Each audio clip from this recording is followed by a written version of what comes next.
Hello everyone, मेरा नाम पूजा मालविया है। मैं आप सभी का स्वागत ऑनलाइन पढ़ाई पर करती हूँ। और बीपीएससी टीआरई 3.0 री एग्जाम का रिजल्ट आउट हो चुका है और सभी कैंडिडेट्स को बधाई।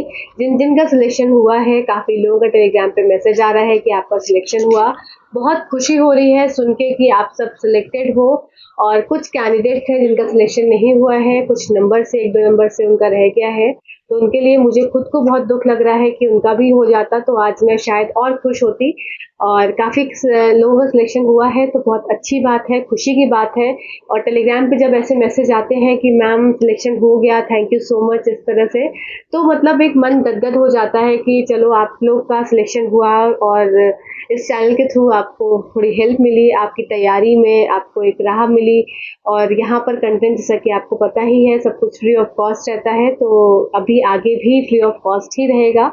और आज ये वीडियो बनाने का मकसद है कि आप अगर टीआरई 4 की प्रिपरेशन कर रहे हैं तो आप इस चैनल को ज्वाइन कर सकते हैं। यहाँ पर साइंस का कंटेंट आपको दिया जाएगा। और इस बार हम कुछ नए तरीके से अपने सेशंस को स्टार्ट करेंगे, प्लस कुछ नया करेंगे जिससे कि जो कैंडिडेट्स का रह गया, अब यहाँ पर वापस से कोई भी कैंडिडेट ऐसा ना हो जिसका सिलेक्शन रुक जाएगा। तो यहाँ पर हम नए टारगेट सेट करेंगे, जिसमें टारगेट में आपको साइंस तो मिलेगा ही, साइंस तो मैं आपको पढ़ाऊंगी ही, प्लस आपको जितने भी सब्जेक्ट्स आपके आते हैं तो वो भी मैं टारगेट को लेकर चलूंगी। मैं आपको डेली टारगेट दिया करूंगी और उस टारगेट के हिसाब से आपको पढ़ना रहेगा। तो ये सब चीज़ें हम डीपली बात करेंगे नेक्स्ट वीडियो में। आज एक ये वीडियो है आपको बताने के लिए कि जो जो कैंडिडेट सेलेक्ट हो चुके हैं वो अब एकदम हाई अलर्ट के साथ, हाई नोट के साथ रेडी हो जाए अपने डॉक्यूमेंट्स के साथ। तो कुछ डॉक्यूमेंट्स हैं जो कि लेके उनको जाना आवश्यक होगा, तो उन सारे डॉक्यूमेंट्स की अपनी चेकलिस्ट को तैयार कर लें। प्लस जो भी डॉक्यूमेंट्स हैं अब आपके यहाँ पर ओरिजिनल लगेंगे, हर चीज़ का सर्टिफिकेट और आपका जो रिजल्ट है वो सब चीज़ लगेगी। तो वो सारी चीज़ें मैंने यहाँ पर नोट करी हुई है, डिटेल में आपको बताती चली जा रही हूँ। तो आप इसको नोट कर लीजिए, चेकलिस्ट आप अपनी बना लीजिए और देख लीजिए क्या क्या चीज़ें आपके पास है। तो यहाँ पर सबसे पहला मैं अगर डॉक्यूमेंट की बात करूँ तो जो आपका एक आइडेंटिटी प्रूफ लगी होगी, तो जो आपने आइडेंटिटी प्रूफ वहाँ लगाई है तो वो आप उसको लेकर जाएंगे साथ में। उसका आपका ओरिजिनल कॉपी है, चाहे आपका वो आधार कार्ड हो, पैन कार्ड हो, ड्राइविंग लाइसेंस हो, जो भी आपने उस समय फॉर्म भरते समय, याद रखेंगे, जो भी चीज़ें फॉर्म भरते समय आपने डाली हैं, लगाई हैं, वो सब चीज़ों को अब आपको ओरिजिनल फॉर्म में ओरिजिनल कॉपी उसकी लेकर जानी है। ठीक है। दूसरी बात कि आपने जो फोटो अपलोड करी होगी वो भी आपको वही सेम फोटो आप उसकी कॉपीज और निकलवा के 10-15 कॉपीज रख लीजिए और अपने साथ उनको भी लेकर जाना है। इसके साथ साथ आपका जो भी जाति प्रमाण पत्र होगा, चाहे आप ईडब्ल्यूएस कैटेगरी के हो, चाहे आप किसी अन्य जाति को बिलोंग करते हो, एससी एसटी हो गया, ओबीसी हो गया, या आप किसी भी चीज़ को, मतलब आप बहुत सारी चीज़ें हैं इसमें बताती चली जाऊँगी। अभी आप सब इतना समझ लीजिए कि कोई भी आपकी आरक्षण की अगर है तो आरक्षण वाला आपका जो कैटेगरी है तो आप उसका ओरिजिनल सर्टिफिकेट लेकर जाएंगे। ठीक है। अब देखो यहाँ पर जैसे अगर बात करूँ मैं ईडब्ल्यूएस की, तो अगर ईडब्ल्यूएस का आपका सर्टिफिकेट जब आपने फॉर्म भरा होगा उस समय आपका वो वैलिड होगा, मतलब टेन्योर रहता है टाइम का।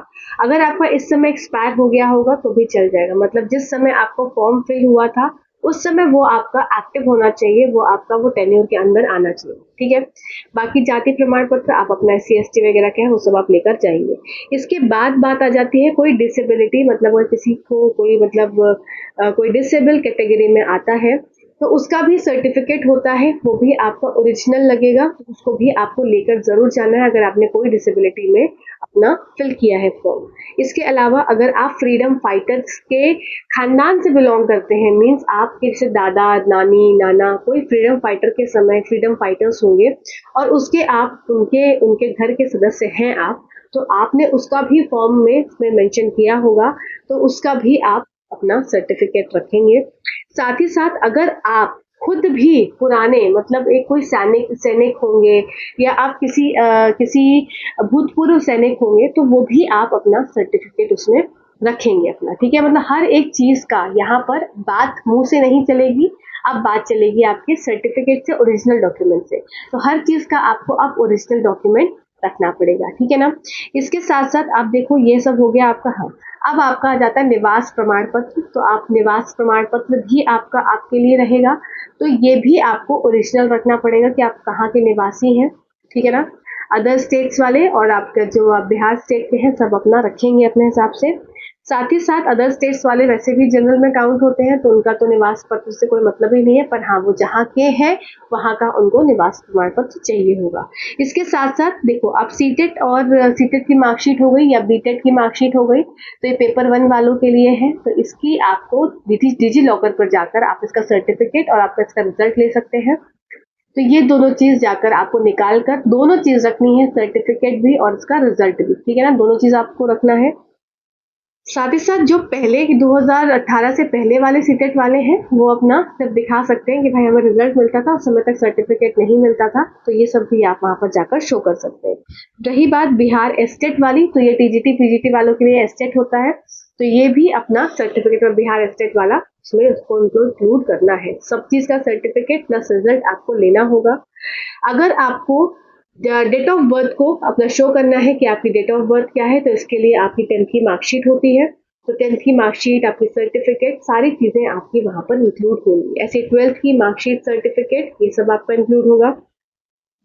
फिर आपका अगर आप पेपर मतलब आप पीआरटी लेवल पे जा रहे हैं तो आपका डीएलएड आपको दिखाना है, बीटीसी जो हो गया, तो डीएलएड की आपकी सर्टिफिकेट मार्कशीट हो गई, प्लस यहाँ पर आपका ग्रेजुएशन का आपको दिखाना पड़ेगा। ग्रेजुएशन हो गया, जैसे आप टीजीटी पीजीटी है तो ग्रेजुएशन, पोस्ट ग्रेजुएशन आपको दिखाना पड़ेगा। जिस लेवल पे जो चीजों की रिक्वायरमेंट है, मेरा बोलने का मतलब है कि अगर आप पीजीटी करे हुए हैं, आप उसमें दिखाना चाहते हैं, तो आपको अगर रिक्वायरमेंट है उसमें, तो आपको उसका सर्टिफिकेट, आपका उसका जो एक यूनिवर्सिटी से जो मिलता है, वो सब चीजें आपको देनी होगी, ठीक है ना। और साथ ही साथ जितने भी आपके डॉक्यूमेंट्स हैं वो आपके ओरिजिनल फॉर्म में मिलेंगे। यूनिवर्सिटी से आपको डिग्री भी लेनी होगी, तो डिग्री हो गया, आपकी मार्कशीट हो गई, ये सब चीजें आपकी मतलब हर चीज लगेगी, तो किसी भी चीज में आप कहीं भी कुछ कट क्रॉस नहीं कर सकते। आपको वहां पर डॉक्यूमेंट अगर आपके पास नहीं रहते हैं तो थोड़ा सा समय दिया जाता है, तो ज़्यादा समय नहीं, 10 दिन का दिया जाता है, तो उससे पहले आपको डॉक्यूमेंट सबमिट करना होता है, नहीं तो आपका सिलेक्शन कैंसिल कर दिया जाता है। तो अभी से ही अपने डॉक्यूमेंट्स को आप क्लियर रखें। कोई भी डॉक्यूमेंट जहाँ पर जो आपका अधूरा हो उसको कंप्लीट कर यूनिवर्सिटी जाना पड़े, चाहे आपको कहीं भी भागना पड़े, आप अपने डॉक्यूमेंट्स को क्लियर कर पहले से ही जाएं, जिससे कि आप 10 दिन के टाइम का वेट ना करें। एफिडेविट की बात करी जाए तो हर डॉक्यूमेंट के आगे आप एफिडेविट नहीं लगा सकते, एफिडेविट लगाने के बाद भी आपको उसको फिर क्लियर कर लाना पड़ता है। तो चीजें आपको ओरिजिनल एक फुल प्रूफ के साथ सब चीजों को बचाना होता है, तो इस सब चीजों को ध्यान में रखते हुए सारे डॉक्यूमेंट्स की चेकलिस्ट आप खुद प्रिपेयर करके अपने को टिक मार्क करते हुए चले।